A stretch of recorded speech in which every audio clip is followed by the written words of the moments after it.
Time for another scout report. Stop sending these to Borussia Dortmund and Chelsea, please. Thank you.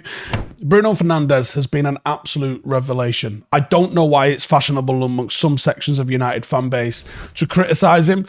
I don't know why people don't understand that creative players lose the ball, and they lose the ball frequently when they're trying things. Bruno Fernandes has been one of the most reliable and productive players and has been virtually second to none since we signed him. But we haven't found a suitable, viable alternative that can give him the night off, take the pressure off him, or even allow us to be tactically flexible and use Bruno off the right-hand side when the tactical situation dictates. Because I think that's a massive asset that we can have if we can either go a little bit more defensive with a 3 in midfield, move Bruno over to the right, not lose any sort of chance creation from him and creativity from him. That makes United such a much more difficult prospect to try and figure out for oppositions, and I think it's a valuable tool to have in our locker.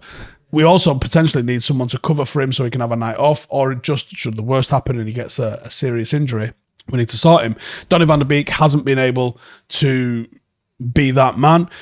Christian Eriksen, we believe, could be that man, but we've never really seen him deployed in that role. Sancho has been used in there recently. We don't know if that's a short-term solution or a long-term plan, but either way, I prefer Jadon out wide.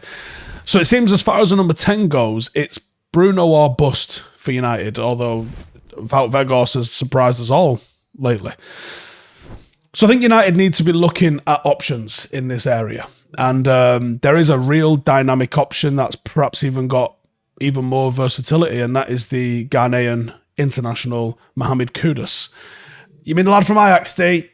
Yeah. So you already know he's ticking a couple of boxes here for Ten Hag straight off the bat. Does he play for Ajax? Yeah. All right, yeah, cool, do it.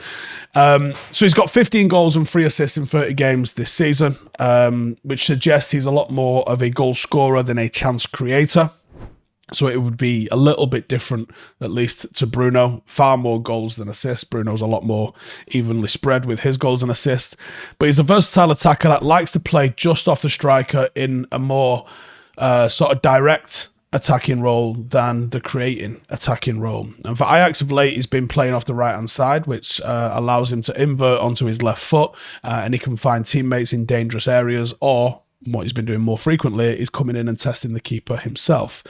In the Champions League group stage, Kudus produced some absolutely exceptional moments, and all in all, his efforts weren't enough to keep Ajax from failing to progress from the group stage. But you know, when you can be so productive in a poor team, it's a very good sign.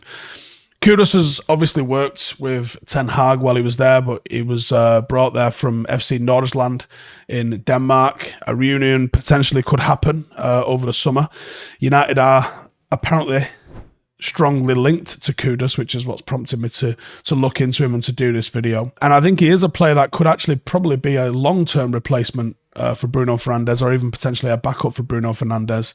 And because of the versatility, he could just be an astute addition to the club. We are a club clearly that wants to fight on all 4 fronts next year. Hopefully it'll be an upgrade in the European Cup department. But we are a club that is going to have to compete on all 4 fronts, and you do have to rest players. And if you're going to rest players, your rotational options have to be of a high enough standard that they're going to come in and produce, and not just about not burn the place down. And I think Kudus definitely fits that. He strikes the ball really well. He's got excellent shooting technique, something that really catches the eye, hits the ball with a lot of accuracy, a lot of power.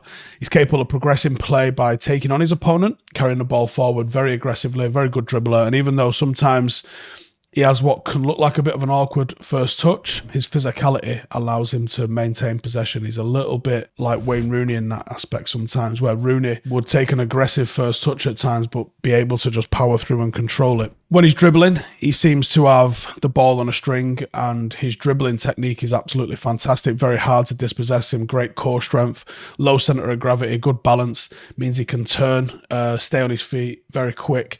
And he makes excellent runs into the box, and he finds space really well. He's extremely clinical in the box. He can head it, and obviously he's got that sweet left foot. He's proved to be fairly effective in a false 9 role as well, which again brings in a little bit more versatility, which obviously is a good thing. He drops deeper comes into areas to help facilitate play, and then arrives late in the box unmarked as someone else has occupied the centre-half's thinking. And it plays to his strengths because he is strong on the ball and he can manoeuvre his way through tight spaces. And the profile of him, it really suits a number 10 with the versatility to play in that sort of area. And it's making me think that the Jadon Sancho move to number 10 has got hallmarks of this about it.